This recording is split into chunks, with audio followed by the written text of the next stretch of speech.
Have you ever seen a sprite? Maybe you have and didn't realise it.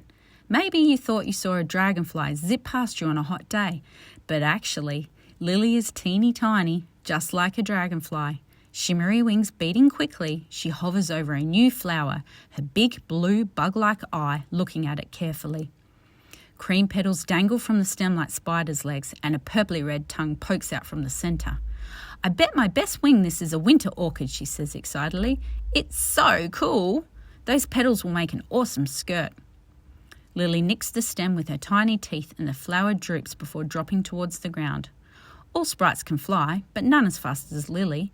Zooming downward like lightning, she catches it with both hands before it hits the dirt. Oof, she puffs, lifting the flower. It's almost as big as me. Her bag is full of forage seeds, so she ties the flower to her waist with her nettle rope. Scanning the sky, she spots the sun behind some clouds, already past the midway point. She must hurry. She's running late. A sudden jerk on the nettle rope and the orchid opens up like a miniature parachute.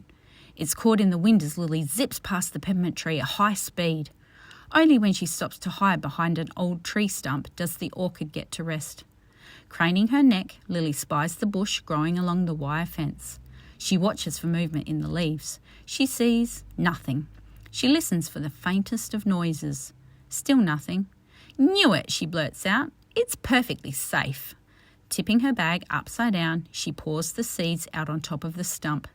A small smile curves her lips upwards as she thinks about her secret. With her now empty bag, she shoots up high into the bush to where the fat blackberries hang in clusters. The ripest ones are always up this high. Careful not to touch the spiky prickles, she reaches out and jabs the fruit with her finger. The plump little drupal at the bottom of a blackberry pops, and thick purple juice oozes down her hand. Oh, yum, she drools. Then she slurps her fingers like a baby sucking on an ice pop. Desperate for more, Lily rattles a branch like a small cyclone and watches the blackberries fall like hail. She races them to the ground and stuffs the biggest one into her bag. She frowns at it and decides that the bag isn't quite full yet, so she scoops up one more. Now her bag bulges and the top won't close. Determined to get her stash of goodies home, Lily plonks her bag on the ground and leans on it with her tummy, trying to squish the berries in. Instead, juice squirts her in the face and splatters her dress. Ah, prickles, she says, frustrated. Heaving her bag back onto her shoulder, she slowly lifts off from the ground, testing the weight. Oh, she huffs, wobbling, and drops back down. When it's time to go home, she will have to fly at normal speed across the farm. On the other side of the farm, a small, hollowed-out log vibrates. Inside it, Talia growls into a gum nut like it's a teensy microphone, her long brown hair hanging over her face. Whoa, whoa, whoa! As she sings, she screams and jumps and flutters in circles. Caught up in the song, she blows off steam. This makes her the perfect lead singer of this pint-sized heavy metal band, because everyone knows heavy metal singers are angry. Behind her, Murray drums madly with two teeny-weeny sticks on a jar of wood chip. He's such a little prankster, which means he's the perfect drummer. Everyone knows drummers are pranksters. Have you seen twins before? If you have, you might guess that these two look the same, and they do. They are both skinny and have long hair, light pink wings and gigantic noses, but Murray's antennas are shorter than his sister's.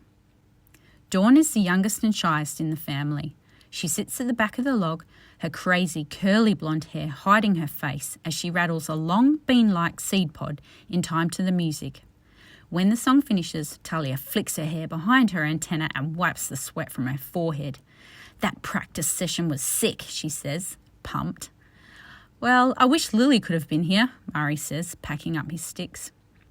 Talia's mood sinks and her cheeks go hot as she thinks about Lily, her stomach twisting into knots. Then she explodes like fireworks. She shouldn't leave on her own, she snaps at Murray. She's out of control. Doesn't she get it? It's dangerous. Her voice dropping to a scared whisper, she adds, there could be magpies out there.